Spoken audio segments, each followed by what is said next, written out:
So we'll start by setting our motivation. I'm sorry, we'll start by settling the body, finding a stable, comfortable, upright position. So I think about keeping our feet flat and our back straight, torso open, hands in the lap right over left with the palms upturned and the thumbs gently touching. Our eyes are gently closed or slightly open.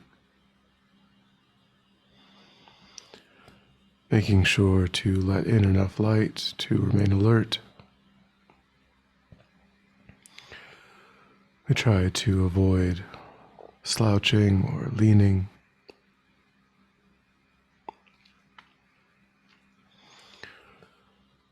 We also let go of any unnecessary tension or rigidity in the body.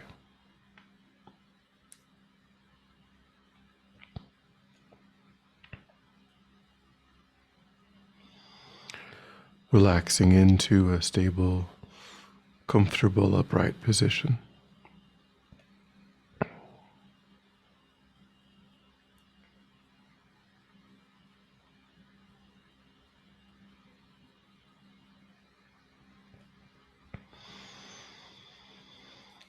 And we try to cultivate a sense of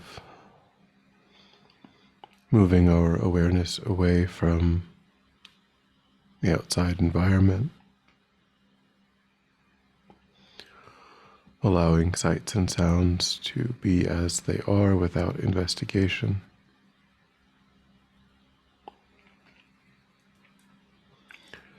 Constraining our awareness just to the body and mind.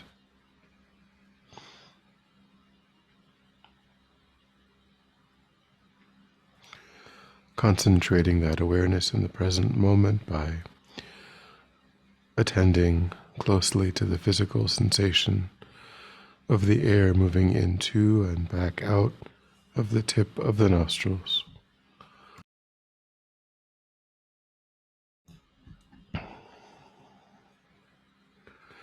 Noticing quickly when anything other than that one physical sensation is arising in the mind, and without judgment or frustration, lifting our awareness up from that distraction and placing it again and again on the breath.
then when the mind feels more calm, generate a broad and altruistic motivation for your time, wanting to use your time to generate and deepen constructive, beneficial ways of thinking and acting.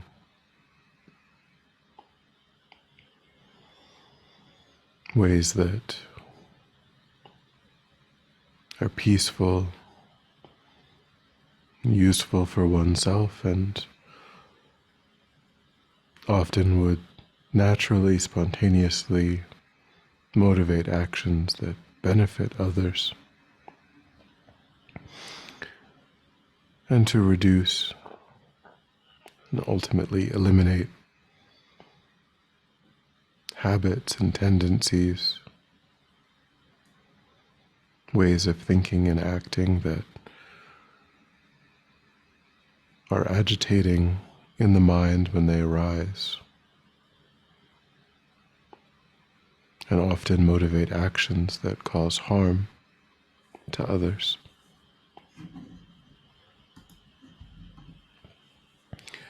Wanting to engage in this process in order to become more and more beneficial for sentient beings.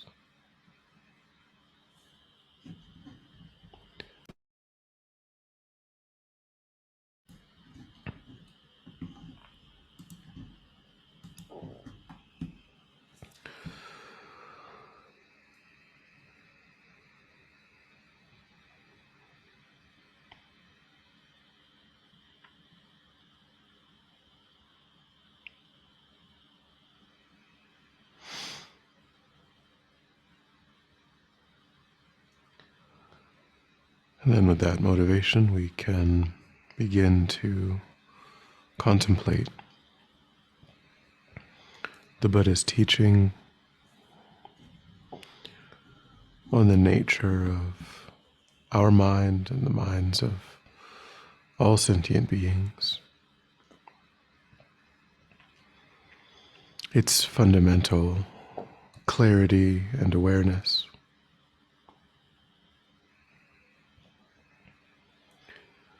Although for us at present, that clarity and awareness is arising with the stains of afflicted mental states, like ill will, jealousy, covetousness, etc.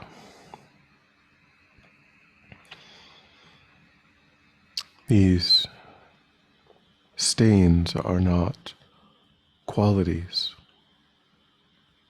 of the mind.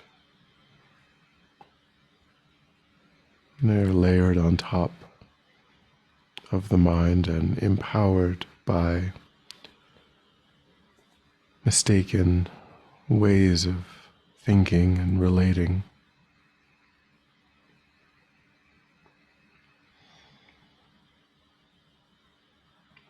As such, they have no valid basis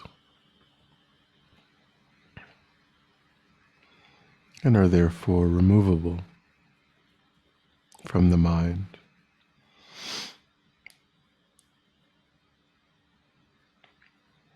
Bringing forth only those qualities of the mind of luminosity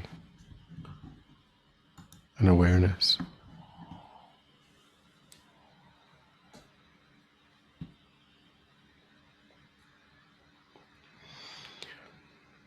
This is what characterizes our mind and the minds of every sentient being.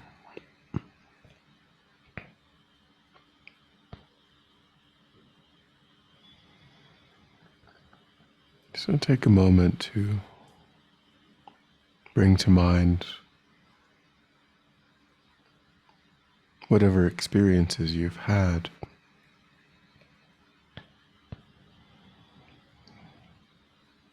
even momentarily, bringing about a reduction in these afflicted states, times when you successfully applied an antidote to a disturbing state and saw some benefit. We're also seeing some benefit over long periods of time after consistently engaging in practice.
And although that does characterize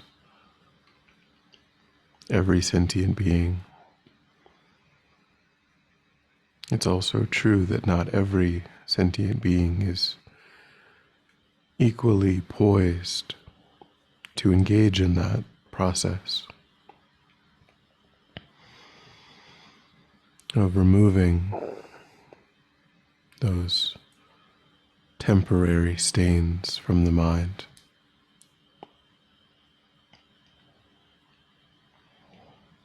There are many kinds of sentient beings within all of reality that the Buddha taught.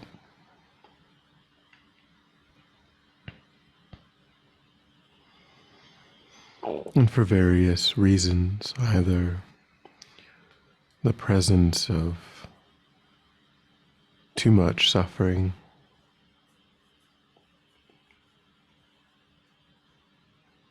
or too dull of a mind, or even too much intoxicating, blissful sensory distraction.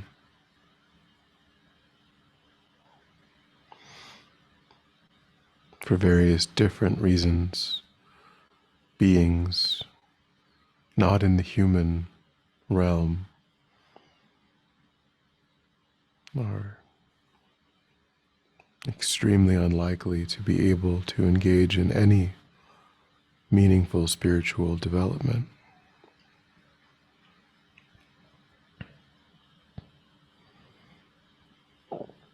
This sort of experience is something we ourselves, our own mind, has experienced countless times.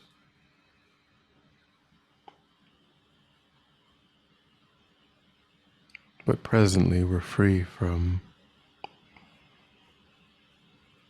either too much oppressive, painful states or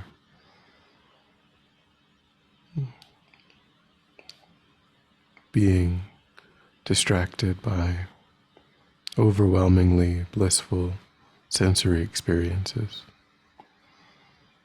giving rise to a lack of motivation to practice.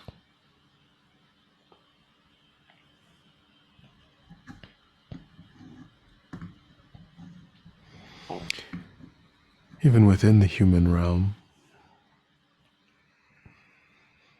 there are many people in war zones, facing crushing poverty,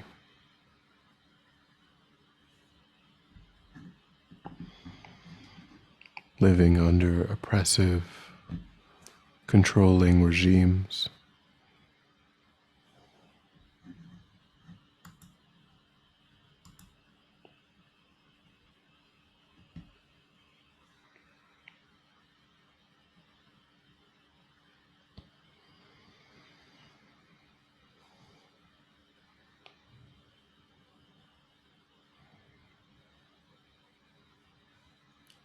and perhaps the most difficult to overcome would be that there are many people who perhaps have access to external resources and information, but have absolutely no interest in developing their mind in a spiritual direction,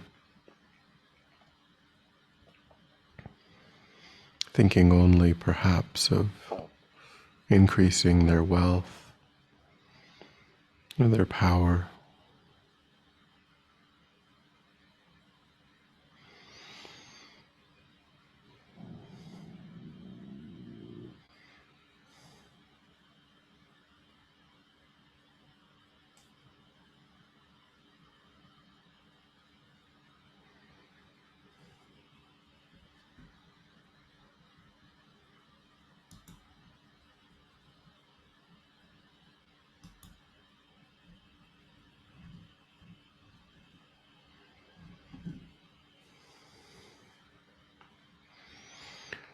So think of how incredibly fortunate you are in this life.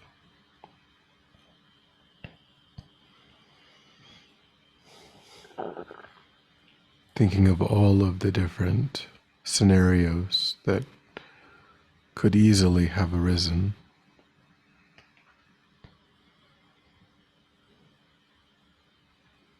That would cut off your ability to follow a spiritual path.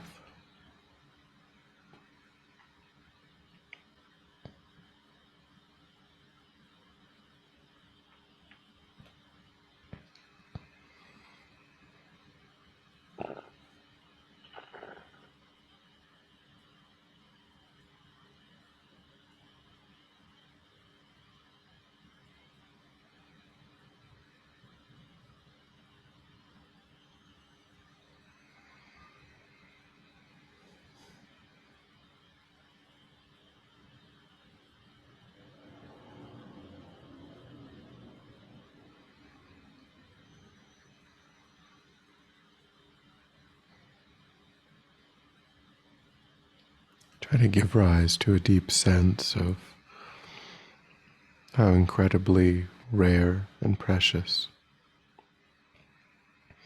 the coming together of all of these external and internal causes and conditions is.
And try to make a strong determination to make full use, take full advantage of every day that you have remaining in such an incredibly rare and precious kind of life. Thinking that if one were to imagine and construct the ideal kind of life for being able to make rapid and sustained spiritual progress, it would be a life that looks like mine.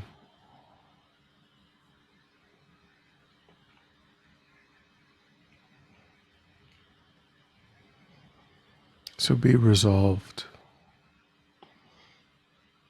not to waste this opportunity.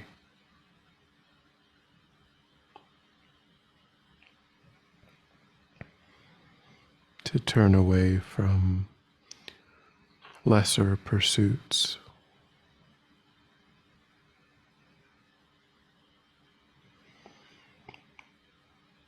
and to make developing the mind, unlocking your innate potential,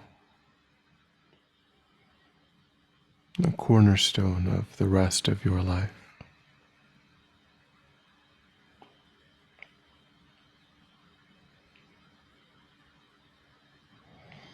Try to generate that strong sense of resolve and focus your mind on it single-pointedly.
And then when you're ready, we'll come back together.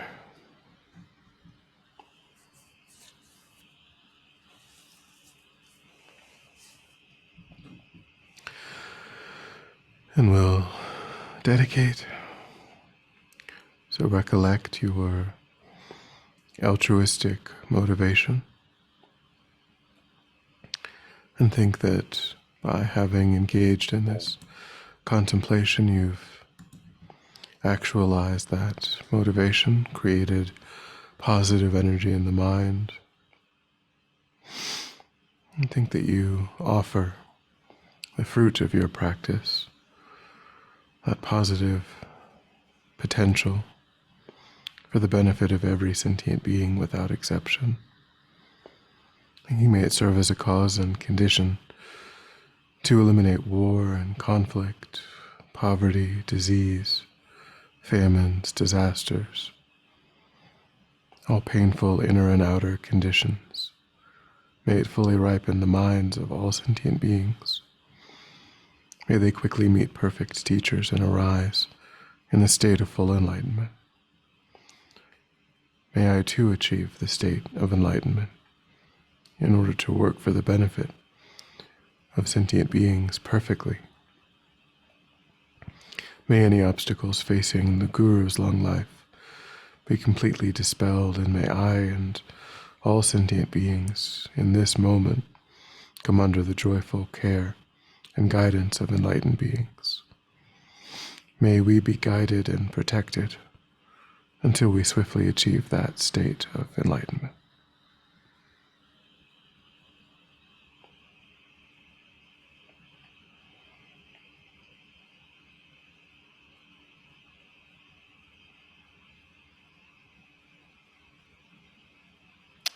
Thank you.